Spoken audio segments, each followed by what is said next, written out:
What scares is the imagination. Fear is mostly in the mind. Mga magulang, wala pa ang mga anak. Alas 11 na ng gabi, alas 12, alauna. Kung ano-ano nang na-imagine yan. Nasaksak yung anak, na-rape, na-kidnap, nasagasaan, nahulog sa ilog, nadaganan ng kung ano, sari-sari. Tapos biglang dadating, eto na. Naglakwatsa pala ang malagaling na anak. Hindi pala nadaganan, hindi nasaksak, hindi namatay. Ilang daang pag-aalala ng magulang na natuloy. Bihirang-bihira. Pero nag-alala pa rin, natakot pa rin. Hindi natin sinasabing huwag mag-alala. Pero ang point natin, yan ang ipinako-conquer ng Panginoong Hesus sa tao. Kaya lagi niya sinasabi, do not fear, believe. And why worry when you can pray instead? So worry ka ng worry, magdasal ka.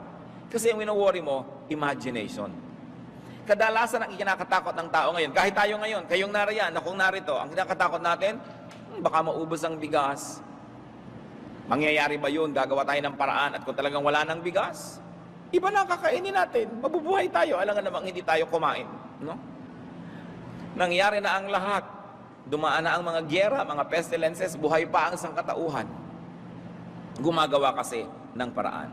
Ano mga ikinakatakot ng mga umiibig? Baka siya iwanan. Baka siya pagtaksilan. Ilang percent ang kinakatakot ang nangyayari? Napakaraming worries and concern ng tao na baliwala. Kasi kahit siya mag-alala, wala naman siyang magagawa eh.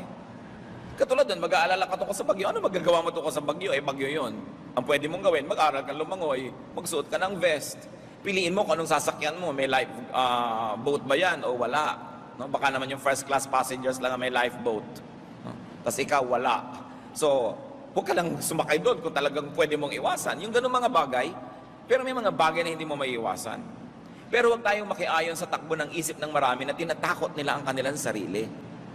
Yung mga natatakot sa multo, yung hindi makatulog ng nag-iisa sa kwarto, pagka madilim, kailangan pa may kumot. Akala mo na pag may kumot, hindi ka mahihila ng multo. Kailangan nakakumot. Pag nakalabas yung paa, mas takot pa. Anong kinalaman nun? Ang tanong ko eto, yung mga laging natatakot, sino na sa inyo ang talagang face-to-face nakakita kayo ng multo sa buhay nyo? Wala naman. Kwento ni Lola Tika, kwento ni Auntie Kikay, kwento ni ganyan, kwento ni ganon. Pero sige nga, sino talaga nakakita? Nakadaupang palad nyo, na ilawan nyo, nahawakan nyo, multo talaga. Kadalasan, mga kumot lang na lumilipad-lipad sa sampayan, mga amoy-amoy, siyempre, may amoy na kumakalat-kalat dyan. Gaano karami na ang nakakita niyan? Yung nagsasabi ng mga aswang, yung mga lumilipad na nakahati, nasa na? Dahil kung